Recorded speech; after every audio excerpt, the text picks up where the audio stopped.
Hi everyone, welcome back to Acres of Clay. I'm Rhonda, and today I just got in from picking some green beans, and today I am going to can these beans. I have to finish snipping a few and then we will get to canning. Our family has been eating green beans now for probably a week and a half to 2 weeks, and I think we're kind of getting our fill on eating the fresh ones and even having them with our meals. Plus production has definitely picked up in the last several days, so it's time to start canning and putting away the ones that we don't eat for winter use. I also decided I was going to pick this noodle bean. This is a green noodle bean called, I think it's an asparagus bean. And this is my first time growing these beans. The taste is a little, I've already tasted a little bit of it, but the taste is a little bit different than a green bean. But I was gonna just wait until all the kids and my husband come in so they can each taste it and to see what their reactions are towards that flavor. I have two different varieties. This is a more flat and thicker bean and much shorter compared to the green beans that I normally have, which are much more slender. I don't like my beans to get real big beans in the inside, so I pick them pretty young. Some of them have kind of grown with lumpy beans on the inside of them, but that's fine. Right now all I'm doing is snipping the beans, so I snip both ends off of the beans. You don't have to snip both ends. Some people only snip the part that was growing. I don't know if you can see that. The part that actually was growing onto the plant, and you can leave this little tail part if you want. Of course, that's completely up to you, but I do both ends, and that's mainly because, well, I grew up snipping both ends, so I still do. Before I go any further, so I'm snipping the beans, and I also have my jars in the dishwasher, so they're just getting a nice wash on them. I have it on the sanitized setting, but that's not really necessary since we're pressure canning. I don't feel like you have to sanitize it when you pressure can. I do feel like they need to be sanitized when you water bath can. It would be fine if you don't have a dishwasher, just to wash them in some hot soapy water and clean them that way. What I'm going to do is I'm going to finish snipping these, then I end up washing them. So these haven't been washed yet. I snip them, then I wash everything, and then I go back and I cut everything. I'm going to cut everything at about a 1 inch, 1.5 inch piece. You can leave them whole too, that doesn't make a difference on the canning time. I'm going to finish getting these snipped, then I will bring you back and show you what I do after that. Okay, the next thing to do is we're going to wash the beans by placing them in a sink full of cold water. I'll just do one batch at a time. I have probably two batches to wash. Okay, and then I just take my hands, let me bring you in a little bit closer. Okay, so you can see I just take my hands and I slash them around.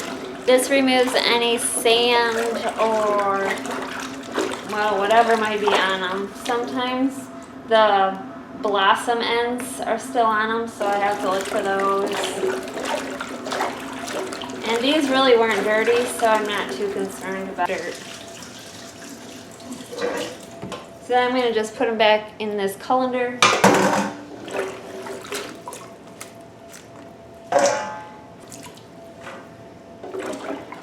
This is how my mom washed beans. So that's probably why I wash them this way also. I'm gonna leave this water still in here, and I'm gonna put the second batch in.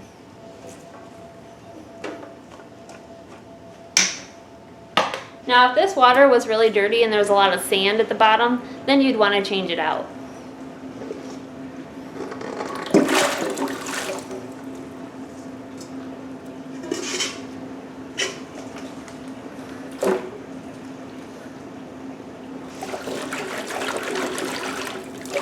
Same thing with these.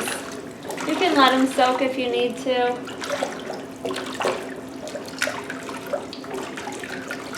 I like doing this. I think it's fun. Look at all these beans. Okay. Rinse this out.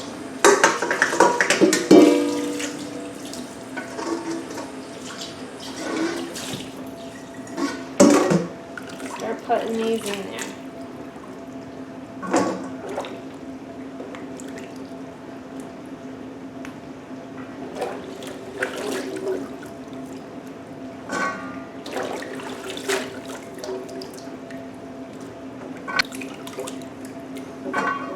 Since my green beans are pretty much organically grown, I don't put any chemicals with them when I'm growing them. I'm not worried about like pesticides or herbicides being on the food. There.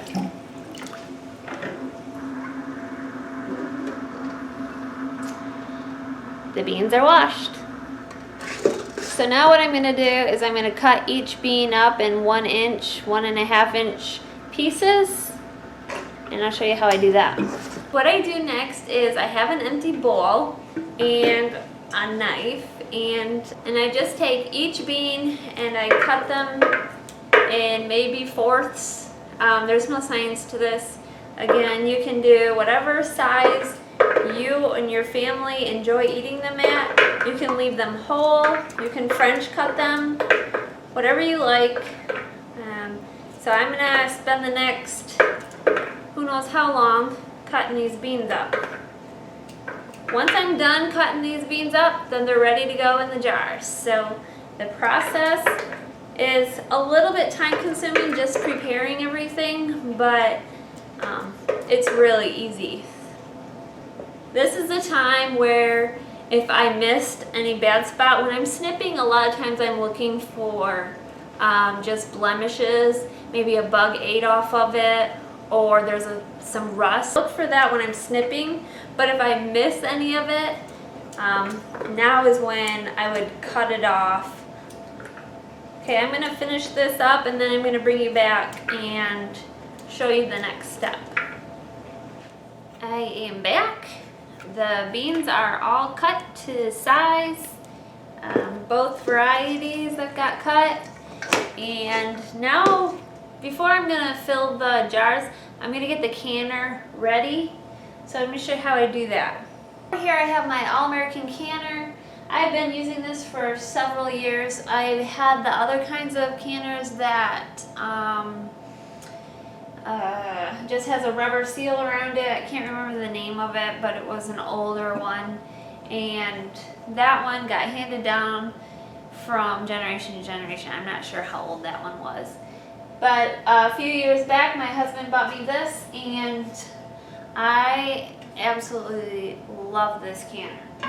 So to this, I'm going to add 2 quarts of water, and my jars, whew, my jars are hot. Ugh.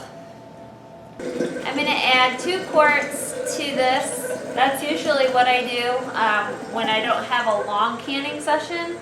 When I'm canning meat or like dry beans or something, then I add 3 quarts.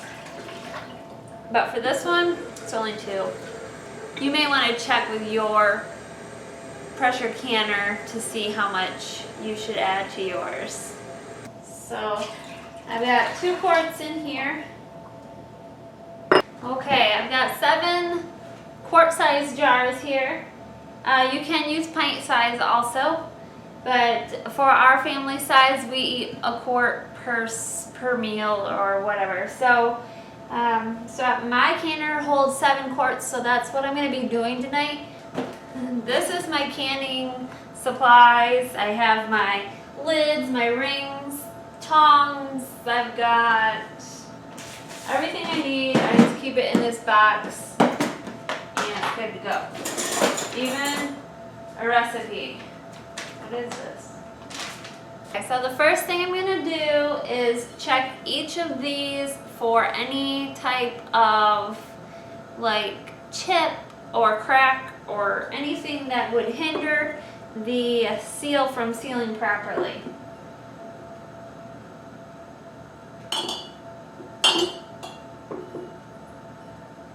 Okay, all of these are perfect.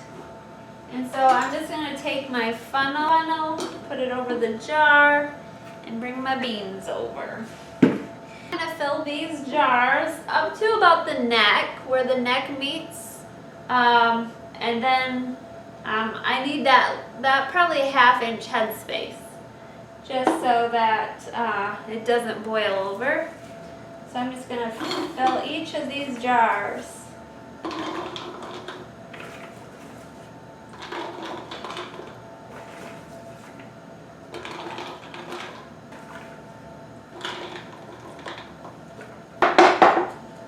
Now I could probably fill all 7 with just the regular beans, the straight green beans, but I want to put some of these fatter, thicker ones in, so I'm going to do 4 and 3. So I have 4 that are filled with those. These 3 I'll fill with this other variety. Same thing.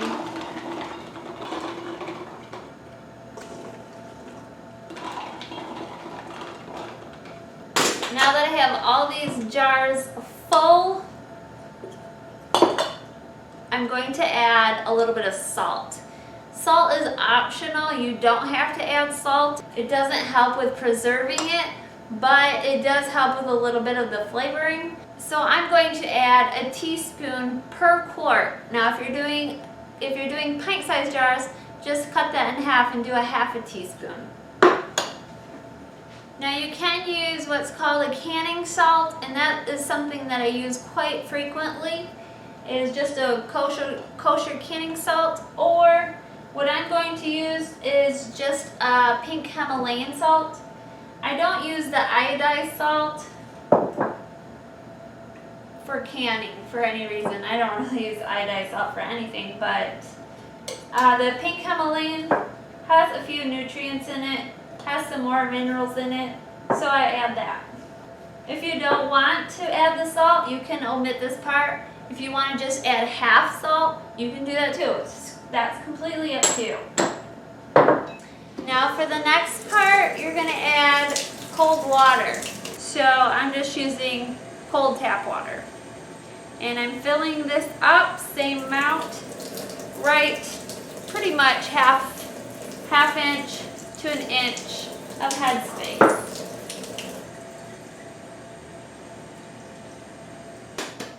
Now that I have all of my jars filled, I am going to, you can use this debubbler and just press it down the sides to remove any bubbles.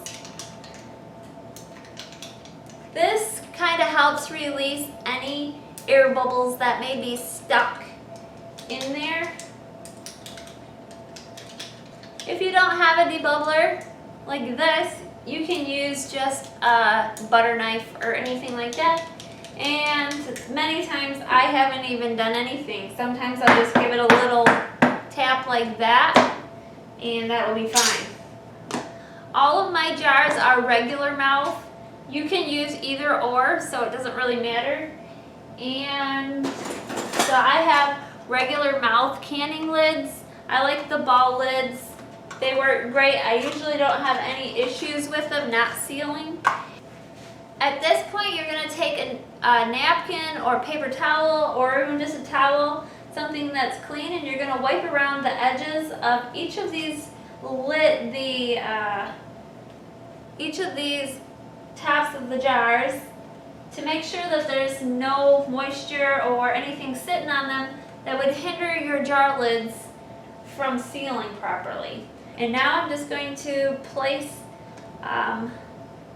a lid on each one of these.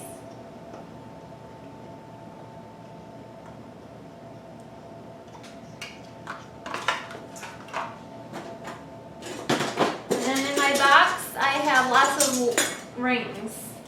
So previously it may have been known that you have to boil these and to warm this rubber ring part up to help it seal better. I really have never done that when I pressure can. The only time I really do that is when I water bath can. And I think even the newer packages say you don't have to boil them at all. So, and just finger tight them. They don't have to be super tight. Okay, all seven of these quarts are ready to go into the canner. So I'll bring you over to the stove. Okay, now I'm just going to place each of these jars inside of my canner.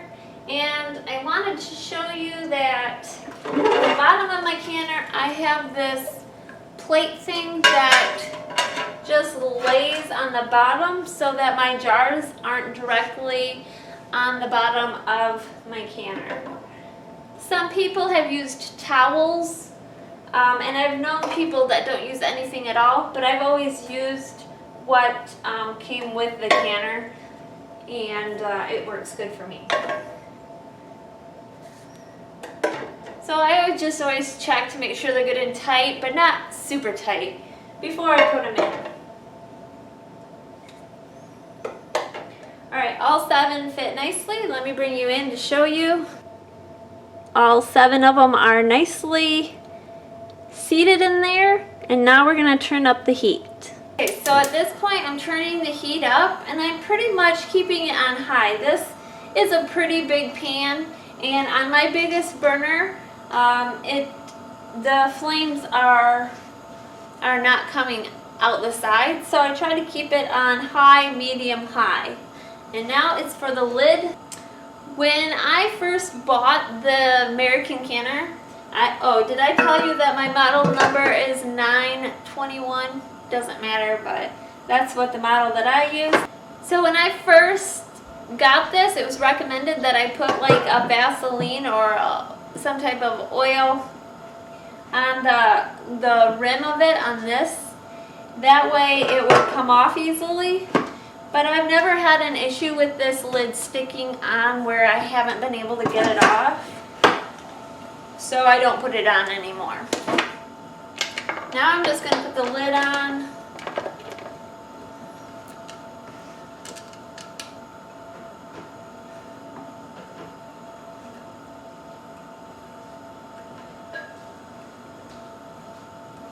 Okay, so the lid is on, the fire is on. Now we wait for steam to come out of this little vent, and once it steams, I let it just pour steam out for about 10 to 15 minutes. After that, I'm going to put the weight on, and I will bring you back for that. We're going to put 10 pounds of weight onto this. Alright, steam has been coming out of the vent pipe for at least 10 minutes, and you can feel it. You gotta be careful, but there is just a really powerful steam coming up, and you want to do that, let it vent for like 10-15 minutes. So mine's been doing that, and now it's time to put the weight on. And there's a 10, there's a 5, there's a 10, and there's a 15 on here. And we want the 10-pound weight. I'm going to put it right over that cap. That's my alarm. And let it set. And this dial is going to show that the pressure is going to start rising. Once that pressure reaches about 10, then it's going to start jiggling. Once that jiggling starts, that's when you set your timer. Oh, hi! Look who joined me. starts to jiggle, and you'll know it makes a loud noise, then you're gonna set your timer for 25 minutes. Or if you're doing pints, you're gonna set it for 20 minutes. And I try to keep it at 10. Sometimes it goes to 11, that's fine. But this is my gauge for my pressure gauge, so I like to keep it right about 10. So once it starts to jiggle, I turn the heat down. Once it gets to 10, then I'll turn the heat down to medium and sometimes even lower than medium. It just depends on your stove. So you just want to make sure it stays around 10 pounds and that jiggles every little bit. And you'll know, I'll bring you back once it starts. I'm almost at 9 pounds. Oh, it doesn't take very long for that pressure to begin. Once you have that steam coming out, it doesn't take long.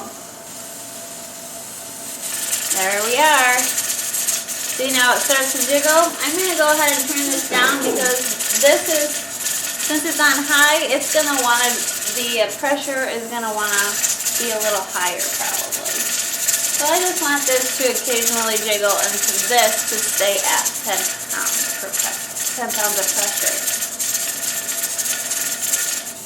I'm going to set my timer right now for 25 minutes since I'm using quartz, and I'll bring you back when this is all done.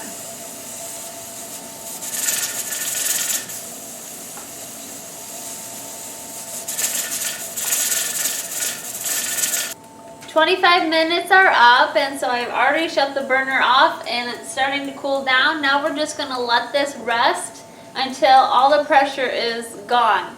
I can tell my pressure is gone when this dial reads 0, and that could take, half hour. But you don't want to take the weight off until it is reading 0 or there is absolutely no air coming out of here. So you don't want any pressure behind it when you take that off. So what I'm going to do is probably call it a night. It is 10 o'clock already tonight, and so I'm just going to let this cool like this, and I'll bring you back in the morning and show you the end results. See you tomorrow. Good morning. It is the next day, and the pressure was down. It took maybe 20 minutes or so for the pressure to actually go down, but I still wanted just to leave it set for the rest of the night. As you can see, there's still air in here, so I just took this weight off. I'm just gonna let that sit. By now the jars are cool. Well, there's still a little bit of warmth, but I'm gonna go ahead and unscrew these.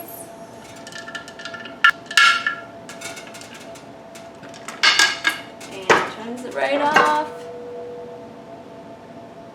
Since they're not real hot, I don't really need these tongs to lift them out, but I'll just use them. I can tell right now that all 7 have sealed while they were in here cooling. So this is what they look like. Smells like beans. So this is the one variety, and then this is the other variety. So what I like to do is just leave these sit for about 24 hours just so they're cool and well sealed, and then I will take the rings off and I'll label them, and then I'll store them in a dark, cool area. So, and they should last for, well, it's recommended that they can last for a year, but now even the ball canning lids say 18 months, but I've had green beans for several years and they're still fine. So I don't always go by the book, so kind of do my own thing, and I'm still here to tell about it. So anyway, thank you all for watching the process of canning green beans. I hope you give this a try, and if you have some different ways of doing it, please leave it in the comments below. I'd love to hear them. Also, if you are new to our channel, please consider subscribing. And as always, we hope you are having a very blessed day. Take care.